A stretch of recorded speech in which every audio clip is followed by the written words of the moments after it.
Hello my friends, this is Lindy and I am doing a Friday Reads on a Tuesday. It is Tuesday, June 14th, and this is my Friday Reads for June 17th because I am leaving on a big road trip tomorrow morning, and I will be vlogging. I'll be listening to a lot of audiobooks, but I don't think it's going to be easy for me to upload full-length videos. So I thought, what the heck? I've read 5 books. They are all queer and it's Pride Month. So this is my all queer special, LGBTQIA2S and all the rest of it. So before I get to the books, the road trip is to Yukon. And here's Frida. Frida's staying home with my sweetie and Joni. I'm gonna put in a picture of Joni here just because she's so darn cute. I'm traveling with my youngest sister, Zan, and we are going to visit one of our other sisters, Simone, and she has a farm up there, about 45 kilometers outside of Whitehorse. Husband Tom, and they have 2 adult children that I'm also looking forward to visiting, and you know, the connected peoples, extra family. So really looking forward to that, even though it's very wet and rainy. I guess I won't need to worry about Lori getting my garden watered while I'm gone. It's supposed to rain the whole time. Not so fun to drive in the rain. This is a trip of 2,300 kilometers, so it's about 24 hours of driving time, and we usually do it in 2 days. 12 hours the first day, Fort Nelson is a halfway point, and 12 hours the next day, and then we're there.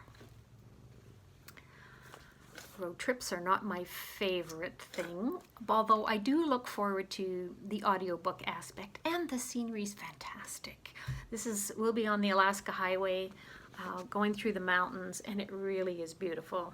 I know there'll be lots of animals, wild animals to see, so maybe I'll be able to share some of that with you in a future video. My sister Zan, like me, listens to a lot of audiobooks. She usually listens at a much faster speed than I do, on a faster playback, but she's okay with slowing it down to 1.25, which is my usual speed. And last year when we made this trip, it was really fun to stop the audiobook at whatever point we wanted to and then discuss what was going on. So it was like buddy read, you know, real time. Yeah. So I've got a whole bunch of audiobooks lined up, so we'll see what we're in the mood for. I've got a little of everything, and I'll tell you about those in a future video too, because this video is about Pride. And the first book I want to tell you about is an audiobook called The Boy of Feather and Steel. Boy spelt B-O-I. I listened to it in audio. It was read by Gina Rogers, and it is written by Adan Jerreat-Poole. Adan is non-binary, Canadian. They're a disability activist, and this story is actually the second in a series. The first one is The Girl of Hawthorne and Glass. I did not read the first one. We probably don't want to read the first one after the second, but I felt like I was filled in enough as I went along. The central character, the boy of the title, is Tave, who's non-binary and black, and they are a high school student in Toronto. There's an ensemble cast of queer, part human or otherwise supernatural characters, friends, and intimate partners of various combinations. There are small children who are evil witches. There are ghosts. There's saving the planet. There are animate objects, like swords that have lives of their own, a motorcycle, the life of his own. Actually, Tave has got purple hair and rides a motorcycle. So this kind of gives you an idea of the kind of story. Very escapist, and it was just what I needed as I was getting a lot of things done, getting ready for my trip, including I've been working on an online course. I think I might have mentioned that in a previous video, to print and paint with natural dyes. That's through Memoir, a company in Vancouver. It's a lot of work. Maybe I'll include a little bit about making those dyes and some of the cloths that I've been printing in these past few days, so you get a bit of an idea about what I've been doing. So yeah, it's been a lot. Back to the books. Here's an adult graphic novel, Lake Jehovah, also by a non-binary author, the cartoonist Jillian Fleck, who is Canadian, lives in Calgary, I think. This story is very weird. I think that is typical of Jillian's work. Jillian, non-binary, uses they, them pronouns, and the central character in here, Jay, is genderqueer, using sie, zim, zis pronouns. And so at the start of the story, Jay has a girlfriend. They are living up in the north of Alberta, somewhere near Fort McMurray. And it's after a series of apocalypses. So one of the apocalypses affected Vancouver. I don't think anybody lives there anymore. But we just get a hint of that because there are some apocalypse pilgrims. But mainly Jay is dealing with kind of an existential crisis. He wants to sleep with a former professor. Jay studied fan fiction at university, and Asterix was his professor there, and Asterix is coming to visit. Jay wants to sleep with him. So part of the weirdness is Jay ends up sleeping for several months straight, doesn't remember giving a prophecy, but because of that prophecy, everybody comes to where Jay lives, which is Lake Jehovah, supposedly a bottomless lake. Jay ends up sleeping with a demon and a wolf, the kind of wolf that smokes a lot of cigarettes. So this sort of gives you an idea about what kind of story this is. I'm not quite sure what to make of it, except I did like it. Yeah, I liked it. I will show you some of the art. There's the demon, who was released from the earth because of oil fracking. There's a scene between Jay's girlfriend Mel's and Asterix. Jay's been working on a fan fiction, Asterisk says, are you a writer too? No, I just read a lot. I could identify with that. Lots of people ask me if I'm a writer. In the opening scene, Jay goes to see a naturopath, and the naturopath tells Jay that he has soft disease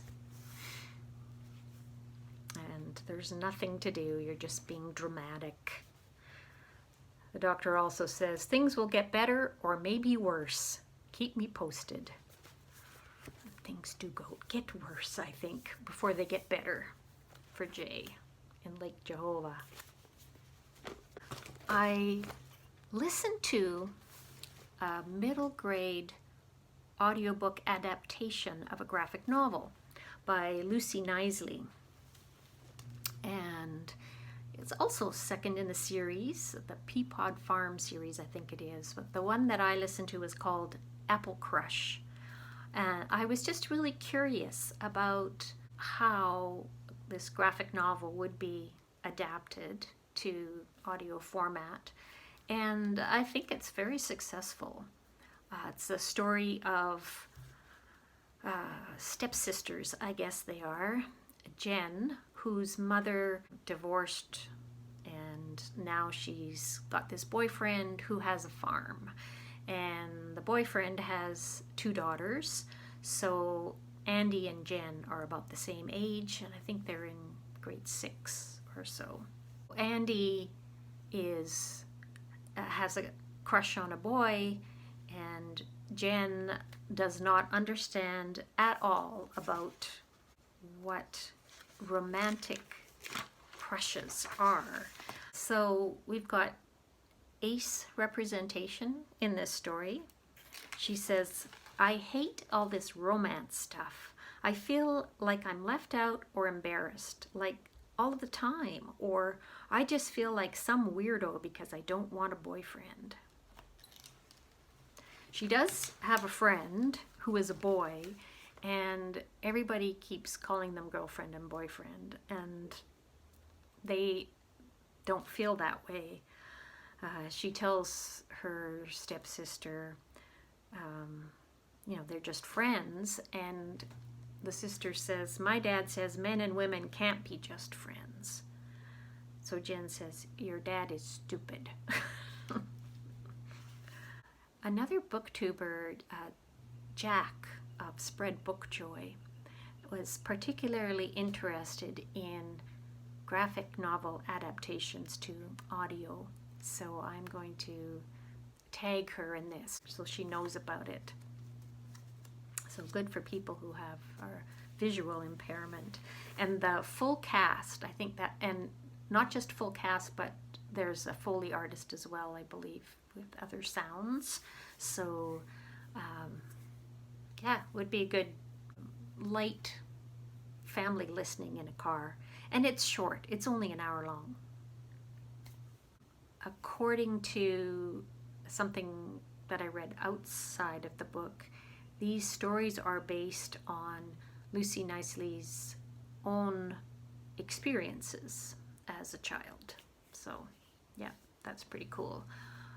Knisley is either bisexual or pansexual. I'm not sure how the author identifies, but something like that. I also read a picture book by Hernandez. It's called I Promise, and the artist is Syrus Ware, and it is about queer families of all kinds. Very light, spare illustrations show day-to-day interactions at home between parent and child, and it starts out, Mama? Yes, kiddo? You know Miracle from swim class? If she has 2 dads, where did she come from?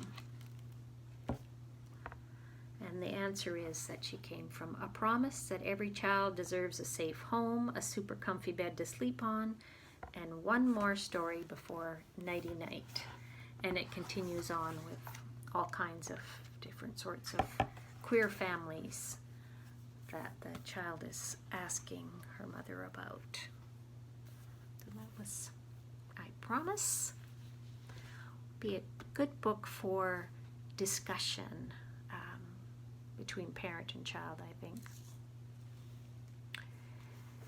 And last of all, my favorite book of the week, another audiobook. This is a memoir by Harvey Fierstein called I Was Better Last Night. So one of the great things about listening to Harvey narrate his own memoir is to hear him say his name. He says his father, whose name it was originally, pronounced it Fierstein. So that's the pronunciation that Harvey goes by. But he says his brother planted his own flag of independence, calling himself Fierstein. And their mother, for reasons known only to her, pronounced it Fierstein. She says that's how it's spelled. So just one of those funny things within a family.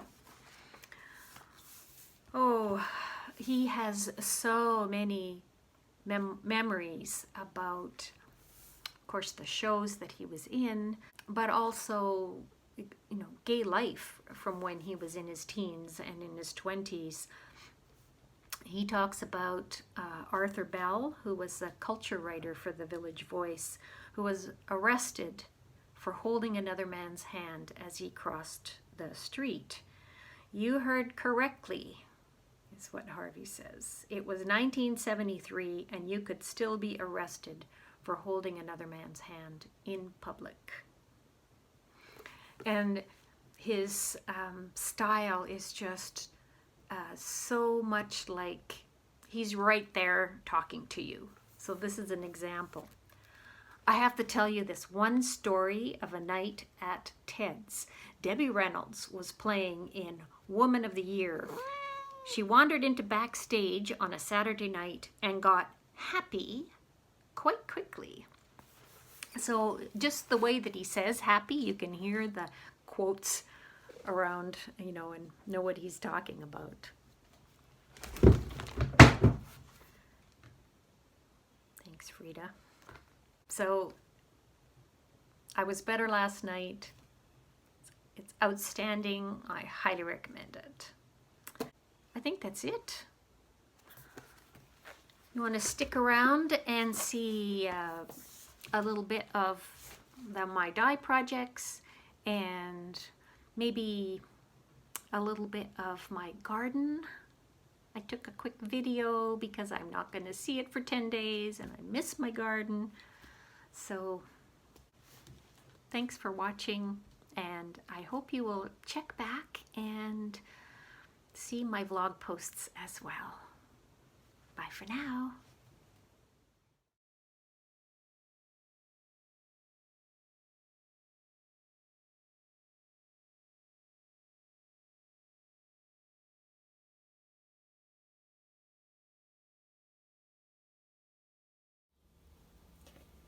This is an oak gall tannin in water. Watch what happens when I put in some ferrous sulfate, some iron.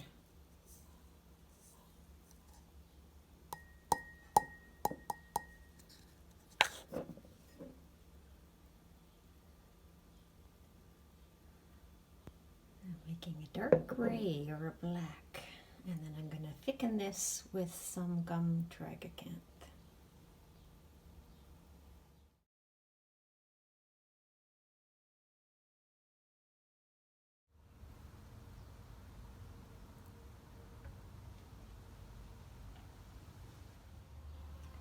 It's June 13th.